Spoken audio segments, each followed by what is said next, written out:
इस video lecture we will study about types of electronics components.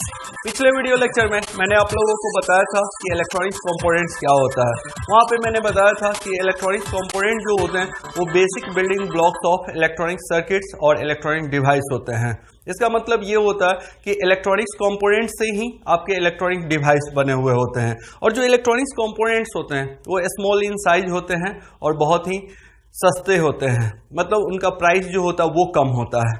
ठीक है, और मैंने ये भी बताया था कि कौन कौन से इलेक्ट्रॉनिक्स कंपोनेंट्स होते हैं। तो वहां पे मैंने बताया था कि बेसिकली जो है 5 टाइप्स के इलेक्ट्रॉनिक्स कंपोनेंट्स होते हैं, बट ऐसा बोलना बहुत हद तक सही नहीं है। बहुत टाइप्स के आज के डेट में इलेक्ट्रॉनिक्स कंपोनेंट्स हैं, लेकिन बेसिकली 5 टाइप के इलेक्ट्रॉनिक्स कंपोनेंट्स होते हैं। ठीक है, आगे जैसे जैसे हम लोग सब्जेक्ट में आगे बढ़ते जाएंगे तो आपको देखने के लिए मिलेगा कि उन 5 कंपोनेंट्स को छोड़ के भी बहुत तरीके के इलेक्ट्रॉनिक्स कंपोनेंट्स होते हैं। कौन कौन से इलेक्ट्रॉनिक्स कंपोनेंट्स होते हैं, तो वहां पर मैंने लिखाया था आप लोगों को।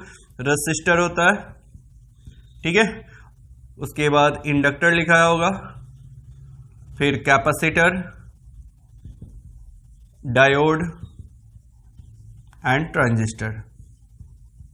ठीक है, और इनके भी बहुत सारे टाइप्स होते हैं। रजिस्टर का भी बहुत सारा टाइप्स होता है, इंडक्टर का भी टाइप्स होता है, कैपेसिटर के भी बहुत सारे टाइप्स होते हैं, डायोड के भी बहुत सारे टाइप्स और ट्रांजिस्टर के भी बहुत सारे टाइप्स होते हैं। इनको छोड़ के भी और बहुत सारे इलेक्ट्रॉनिक्स कंपोनेंट्स होता है। जैसे आप लोगों ने इंटीग्रेटेड सर्किट आईसी का नाम सुना होगा, ठीक है, एससीआर होता है, इसका तो नाम नहीं सुना होगा आप, शायद आप लोगों का सुना हुआ नहीं होगा, तो उससे कोई दिक्कत नहीं है। एससीआर्स होते हैं, ट्रायक होते हैं, डायक होते हैं, बहुत तरह के और भी कंपोनेंट्स होते हैं। ठीक है, फिलहाल अभी समझो कि ये 5 तरह के इलेक्ट्रॉनिक्स कंपोनेंट्स होते हैं: register, inductor, capacitor, diode and transistor. अब इनको 2 पार्ट में क्लासिफाई किया गया है। ठीक है, इनको कितने पार्ट में क्लासिफाई किया गया? 2 पार्ट में। इसमें से ऊपर के जो 3 कंपोनेंट्स होते हैं इसको पैसिव कंपोनेंट्स बोला जाता है। इसको क्या बोला जाता है? Passive component. और लास्ट के दो कंपोनेंट्स हैं, इसको हम लोग बोलते हैं एक्टिव कंपोनेंट्स। ठीक है, तो आज की क्लास में हम लोग टाइप्स ऑफ कंपोनेंट्स में बेसिकली पढ़ने वाले हैं कि जो इलेक्ट्रॉनिक्स कंपोनेंट्स होते हैं उनके 2 टाइप्स होते हैं, active components and passive components. ठीक है, तो देखो मैंने हेडिंग दे रखा है टाइप्स ऑफ इलेक्ट्रॉनिक्स कंपोनेंट्स, और इसमें पहला पॉइंट लिखा है all electronics components are classified into 2 types. जितने भी इलेक्ट्रॉनिक्स कंपोनेंट्स होते हैं उसको 2 पार्ट में क्लासिफाई किया गया है या उनका वर्गीकरण किया गया है। ठीक है, एक को हम लोग एक्टिव कंपोनेंट्स बोलते हैं और दूसरे को पैसिव कंपोनेंट्स बोलते हैं। ठीक है, यानी कि उनको 2 ग्रुप में रखा गया है, एक्टिव कंपोनेंट्स और पैसिव कंपोनेंट्स में। जैसे मान लो ये 5 कंपोनेंट्स है, इलेक्ट्रॉनिक्स कंपोनेंट्स है, तो 3 कंपोनेंट्स पैसिव कंपोनेंट्स ग्रुप में होंगे और 2 कंपोनेंट्स एक्टिव कंपोनेंट्स के ग्रुप में होंगे। ठीक है, अब देखो, अब 1 बाय 1 हम लोग एक्टिव कंपोनेंट्स पढ़ेंगे और पैसिव कंपोनेंट्स पढ़ेंगे, और यहां पे जानेंगे कि एक्टिव कंपोनेंट्स क्या होता है और पैसिव कंपोनेंट्स क्या होता है। ठीक है, तो चलो शुरू करते हैं एक्टिव कंपोनेंट्स से। एक्टिव कंपोनेंट्स हेडिंग दे रखा है। पहला पॉइंट हमने क्या लिखा? The components which can control the flow of current and amplify electrical signal is called active components. तो इसको आराम से समझते हैं। The components which can control the flow of current, ठीक है, which can control the flow of current का मतलब क्या? जो कि करंट के फ्लो को, यानी कि जो विद्युत धारा होता है, करंट का मतलब क्या होता है? विद्युत धारा। जो विद्युत धारा के फ्लो को यानी कि बहाव को कंट्रोल करता है, यानी कि सीमित करता है। ठीक है, और एम्पलीफाई इलेक्ट्रिकल सिग्नल। एम्पलीफाई का क्या मतलब होता है? यहां पे वर्ड मिल रहा है एम्पलीफाई। एम्पलीफाई बहुत बारी मिलते रहेगा। एम्पलीफाई का क्या मतलब होता है? एम्पलीफाई का मतलब होता है किसी चीज को बढ़ाना, किसी वैल्यू को बढ़ाना। ठीक है, किसी चीज के बढ़ाने के प्रोसेस को एम्पलीफाइंग बोलते हैं। तो ये क्या करता है? Amplify electrical signal. Electrical signals को एम्पलीफाई करता है, यानी कि इलेक्ट्रिकल सिग्नल्स के वैल्यू को बढ़ा देता है।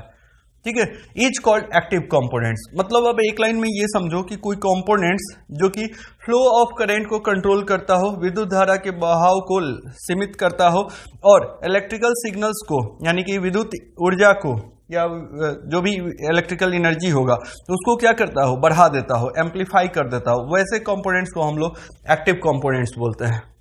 ठीक है, तो आप एक लाइन में याद रख सकते हो कि एक्टिव कंपोनेंट्स वो कंपोनेंट्स जो इलेक्ट्रिकल सिग्नल्स को या तो कंट्रोल करता है या फिर एम्पलीफाई करता है, उसको हम लोग एक्टिव कंपोनेंट्स बोलते हैं। बहुत सारे बुक्स में लिखा रहता है द कंपोनेंट्स, यहां पे मैं लिख देता हूं, द कंपोनेंट्स which एम्पलीफाई और process the electrical signal is called active components. तो ये भी एक डिफिनीशन होता है, एक्टिव कंपोनेंट्स।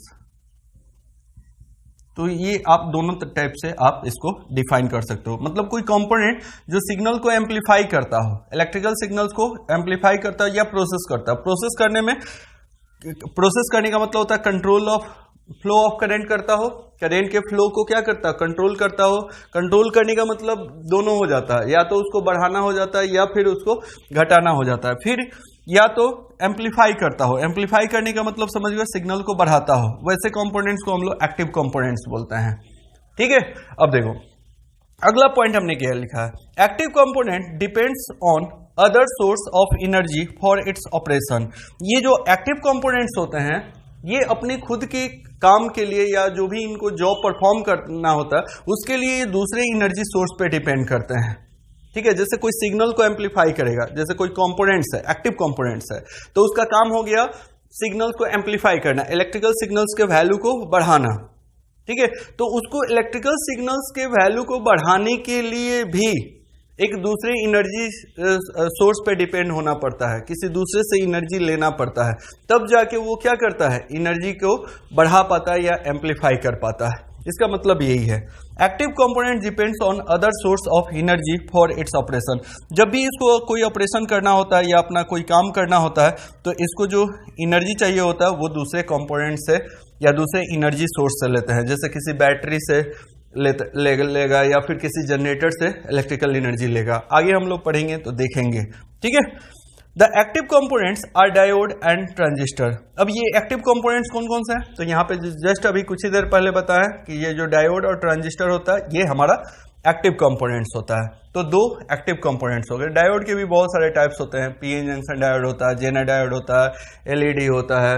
ठीक है, बहुत तरह के डायोड होते हैं। तो सारे डायोड्स जो होंगे एक्टिव कंपोनेंट्स होंगे। ट्रांजिस्टर की भी बहुत सारे टाइप्स होते हैं, बीजेटी होता है, bipolar junction transistor, FET field effect transistor. Field effect transistor के भी बहुत सारे टाइप्स होते हैं, जेफेट होता है, मॉसफेट होता है।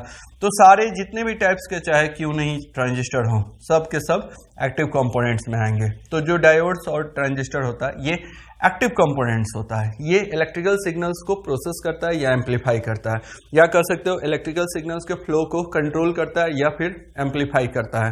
ठीक है, ये जो भी कंपोनेंट्स है डायोड और ट्रांजिस्टर ये सिग्नल्स को कंट्रोल करता है। जैसे डायोड है, प्रोसेस करने का मतलब समझा रहे हैं। डायोड हमारा एक्टिव कंपोनेंट्स है, तो इसको रेक्टिफायर सर्किट में यूज करते हैं। कहाँ पे यूज करते हैं, इन रेक्टिफायर सर्किट।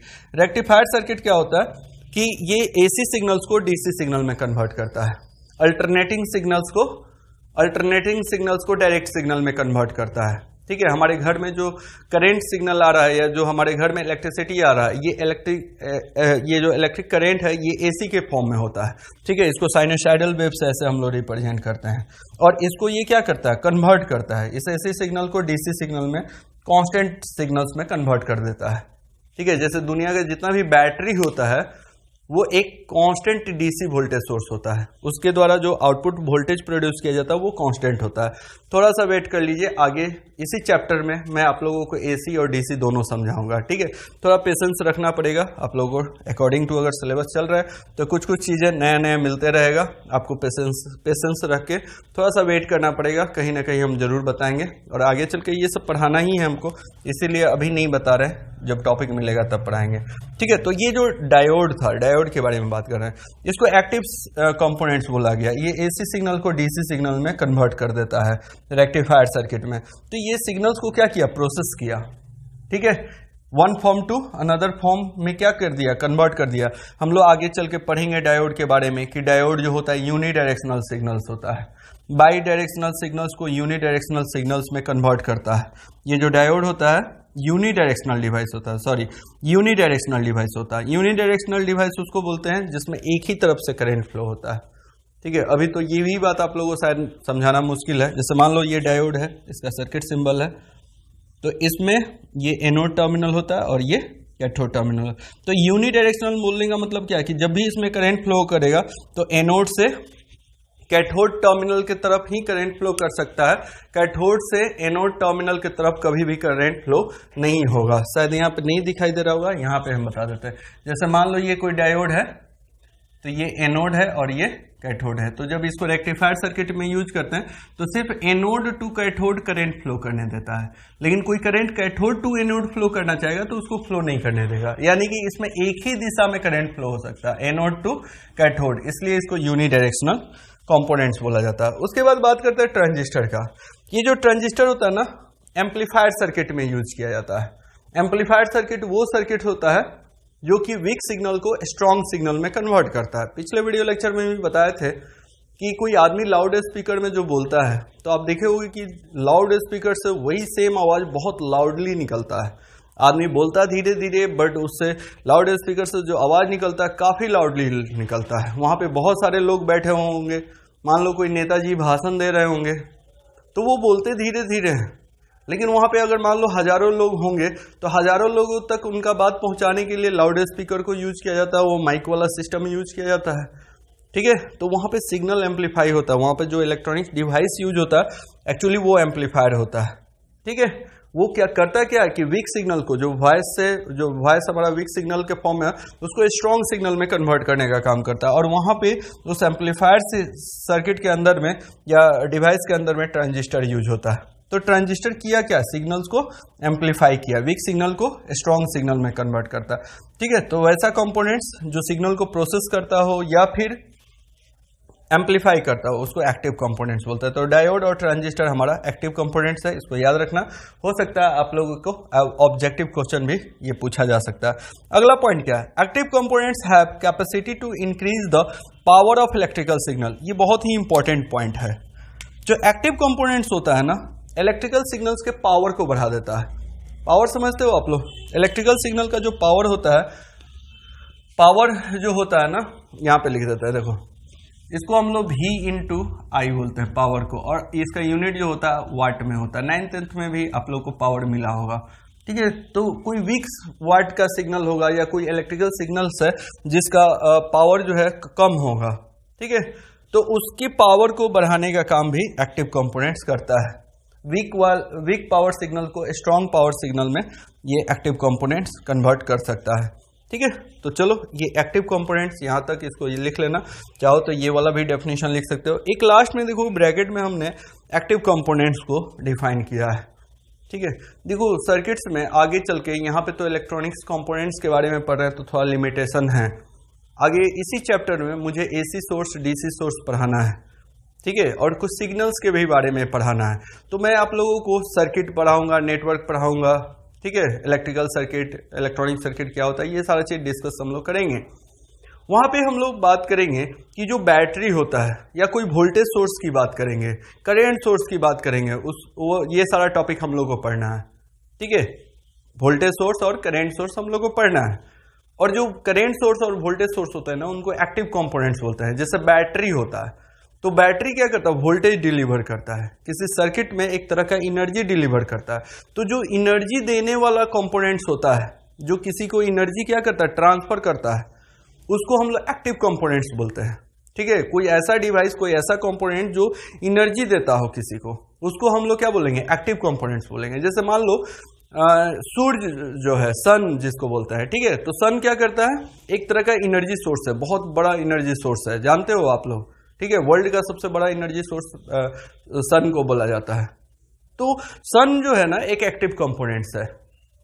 क्यों भाई, क्योंकि ये एनर्जी डिलीवर करता है। तो जो एनर्जी डिलीवर करता हो सर्किट में ये तो सन की बात अलग है, सन तो हमारा सर्किट में यूज होता नहीं है, जान ही रहे हो आप लोग। तो सर्किट में जो एनर्जी डिलीवर करता है ना, उसको हम लोग क्या बोलते हैं, उसको एक्टिव कंपोनेंट्स बोलते हैं। ठीक है, तो देखो ये यहाँ पे हमने लिखा है an active components is an electronics components which supplies energy to the circuits. इसका मतलब क्या है, the active components is electronics components, मतलब एक्टिव कंपोनेंट एक तरह का इलेक्ट्रॉनिक्स कंपोनेंट्स है which supplies energy to circuit. Supplies मतलब देना, भेजना, जो कि क्या करता है, किसी सर्किट में एनर्जी सप्लाई करने का काम करता है। ठीक है, तो आगे हम लोग जब पढ़ेंगे सर्किट्स वगैरह तो वहां पे देखेंगे हम लोग यार वोल्टेज सोर्स, करेंट सोर्स हम लोग यूज करते हैं। और जो भी करेंट सोर्स और वोल्टेज सोर्स का मतलब होता है माध्यम। जिस माध्यम से एनर्जी मिलता हो सर्किट्स को, ठीक है, उसको हम लोग एक्टिव कंपोनेंट्स या एक्टिव डिवाइस बोलते हैं। तो चलो इस तरीके से याद रखना, थोड़ा सा याद रखना कि वैसा कंपोनेंट्स जो कि सिग्नल्स को क्या करे, कंट्रोल करे या एम्पलीफाई करे, उसको एक्टिव कंपोनेंट्स बोलते हैं। या फिर इस डेफिनेशन से बोल सकते हो जो कंपोनेंट्स एनर्जी डिलीवर करे या एनर्जी सप्लाई करे किसी अदर सर्किट कंपोनेंट्स को, उसको एक्टिव कंपोनेंट्स बोलते हैं। अब बात करेंगे हम लोग पैसिव कंपोनेंट्स के बारे में कि पैसिव कंपोनेंट्स क्या होता है। पहला पॉइंट हमने क्या लिखा, ए passive component is an electronic component which can only receive energy. Receive मतलब क्या होता है, किसी चीज को प्राप्त करना, ठीक है। तो वैसा कंपोनेंट सिर्फ एनर्जी को क्या करता है, रिसीव करता हो। ए passive component is an electronic component which can only मतलब केवल रिसीव एनर्जी, जो कि ऊर्जा को सिर्फ प्राप्त करता हो, ये डिलीवर नहीं कर सकता है। एक्टिव कंपोनेंट्स क्या करता है, या तो एम्पलीफाई करता है या कंट्रोल करता है, या इस डेफिनेशन के अनुसार क्या हो गया, जो इलेक्ट्रिकल एनर्जी क्या करता हो, डिलीवर करता हो। और पैसिव कंपोनेंट्स क्या हो गया, जो उस एनर्जी को एक्सेप्ट करता हो या रिसीव करता हो।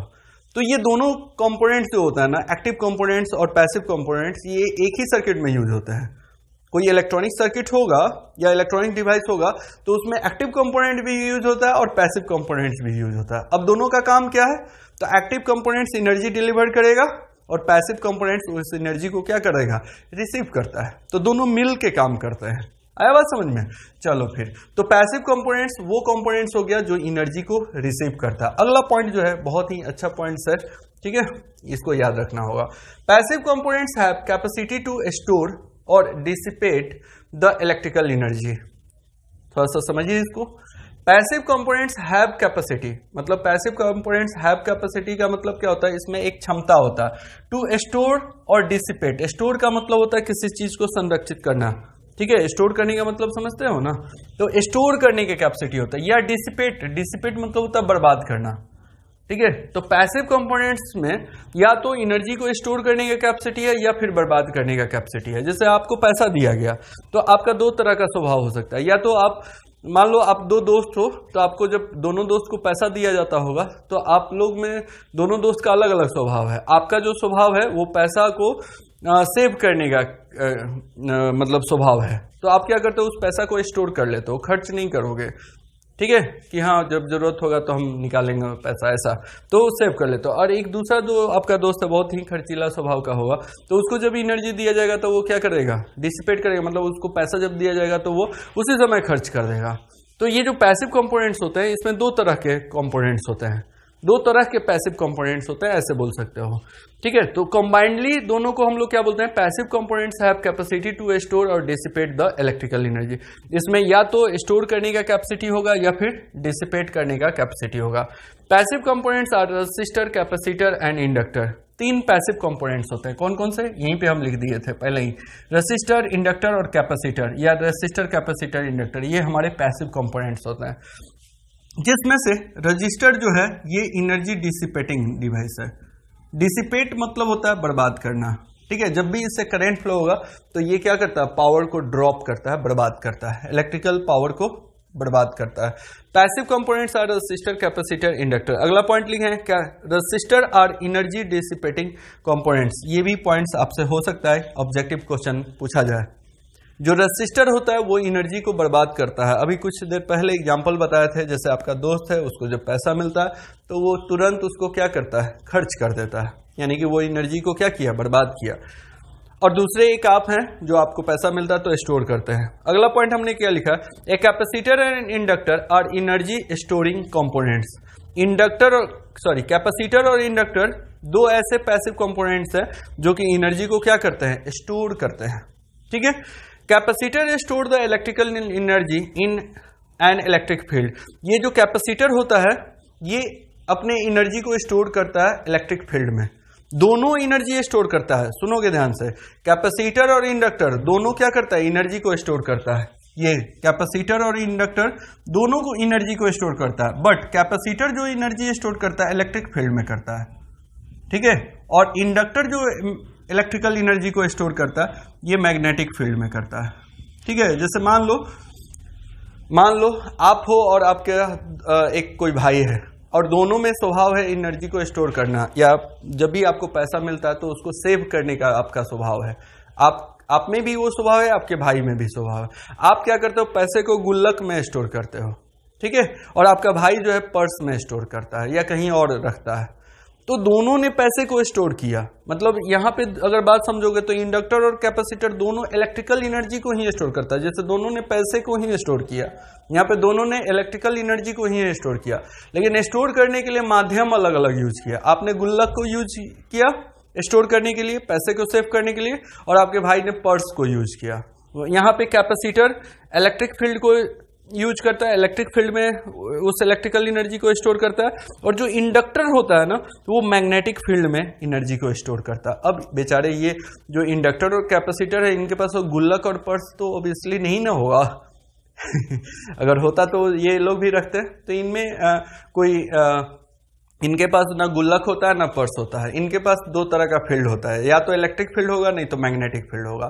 तो कैपेसिटर के पास होता है इलेक्ट्रिक फील्ड, तो ये अपने इलेक्ट्रिक फील्ड में एनर्जी को स्टोर करता है। इंडक्टर के पास होता है मैग्नेटिक फील्ड, तो मैग्नेटिक फील्ड में अपने एनर्जी को स्टोर होता है, और बहुत कम टाइम के लिए। ऐसा नहीं है कि बहुत देर के लिए ये एनर्जी को स्टोर कर, बहुत कम टाइम के लिए स्टोर करते हैं।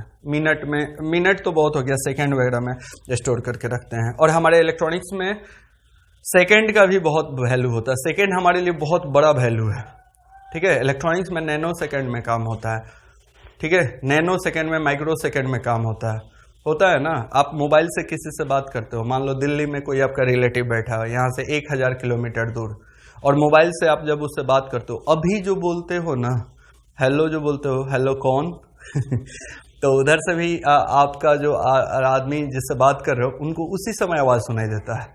ऐसा थोड़ी है कि 1000 किलोमीटर दूर बैठे हुए तो 1 घंटा बाद सुनाई देता है उनको, आवाज़ नहीं सुनाई देता ना। आपको जाने में पहले फ्लाइट से भी जाओगे तो 3 घंटा लगेगा, लेकिन आवाज़ जो है मोबाइल आपका सेकंडों में भेज देता है।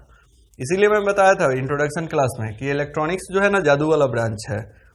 तो हमारे ये कितना सेकेंड में आवाज़ गया, आप इमेजिन कर सकते हो क्या? अभी हेलो बोलोगे, अभी हेलो सुनाई देगा, धीरे बोलो, जोर से बोलो, चाहे जैसे बोलो, सुनाई देता है ना। कभी आप सोचे हो कि 1 सेकेंड भी लगता है क्या?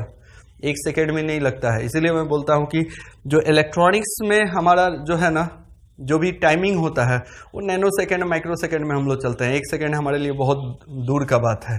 1 सेकेंड में तो अगर 1 सेकेंड का टाइम दे दिया जाए तो पता नहीं चाइना हमारे यहाँ पूरा, हमारे चाइना जो है इंडिया को उठा के लेके चल जाए, ठीक है। हमारा जो जितना भी सेफ्टी डिवाइस यूज हो रहा है, आर्मी वाले लोग जो यूज करते हैं, एयरफोर्स वाले लोग, आर्मी वाले, नेवी वाले यूज करते हैं, तो सारे इलेक्ट्रॉनिक्स डिवाइस यूज करते हैं। रडार का नाम सुना होगा आप लोगों ने, सुना है ना। तो ये सारे सेफ्टी डिवाइस है। अगर उनका कोई भी मिसाइल हमारे एलओसी के अंदर आसपास भी भटकेगा ना, सेकंड नहीं लगेगा, हमारे सारे डिवाइस जो है एक्टिव होकर उसको शूट कर देगा। सेकंड तो दूर का बात है यार, नैनो सेकंड में शूट कर देगा, ठीक है सारे देश वाले लोग अपना सेफ्टी के लिए ये सब यूज करते हैं। ऐसा नहीं कि सिर्फ इंडिया ही यूज करता है, बट आर्मी में, ठीक है। तो आगे धीरे धीरे हम लोग एप्लीकेशन के बारे में भी अपना इलेक्ट्रिकल और इलेक्ट्रॉनिक्स का इसी तरीके से बातों में ही इसका एप्लीकेशन भी देखते रहेंगे। एक लास्ट पॉइंट जो कि काफी अच्छा पॉइंट है, passive components can not amplify, oscillates और जनरेट्स एंड इलेक्ट्रिकल सिग्नल्स।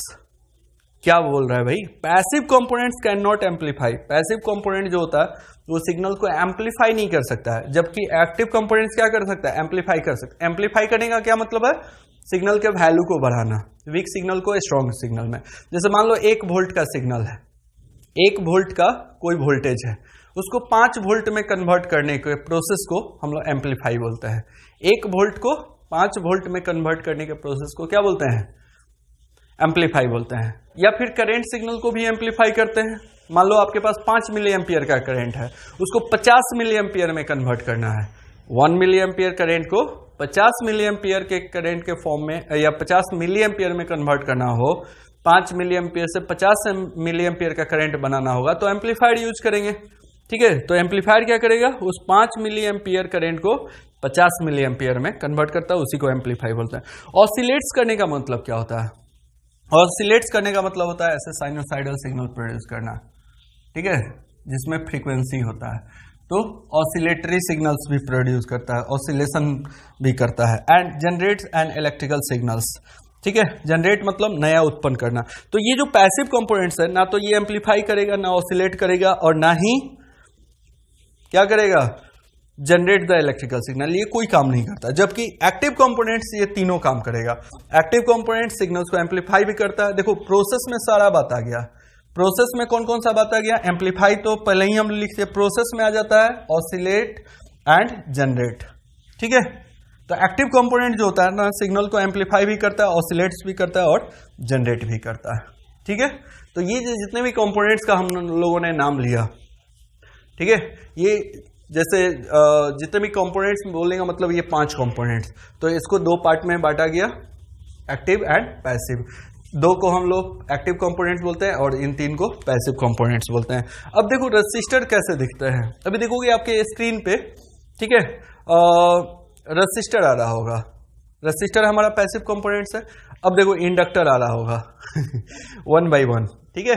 उसके बाद कैपेसिटर, ऐसा कंपोनेंट जरूर देखे होगे आप लोग, अगर कभी भी कोई इलेक्ट्रॉनिक डिवाइस खुला हुआ देखोगे तो ये 3 कंपोनेंट्स हो गए। अब डायोड देखो, डायोड तो बहुत सारे टाइप्स के होते हैं, बट कुछ डायोड है देखो यहाँ पे। उसके बाद लास्ट में ये ट्रांजिस्टर। क्लियर है, तो चलो थोड़ा सा देखना भी जरूरी है, इससे थोड़ा सा दिमाग में एक आइडिया आता है और सर्किट में जो कंपोनेंट्स होते हैं उसका पहचान भी बढ़ जाता है। कभी कोई सर्किट खुला हुआ देखोगे तो पहले से कंपोनेंट्स जानते हुए रहोगे, तो आप उसको आइडेंटिफाई कर पाओगे कि हाँ ये कंपोनेंट्स है, इसका नाम ये है, इसका नाम ये है, इसका काम क्या है, वो भी समझ पाओगे। ठीक है, तो चलो आज के वीडियो लेक्चर में यहीं तक रहने देते हैं, अगले वीडियो लेक्चर में मिलता है। Thank you.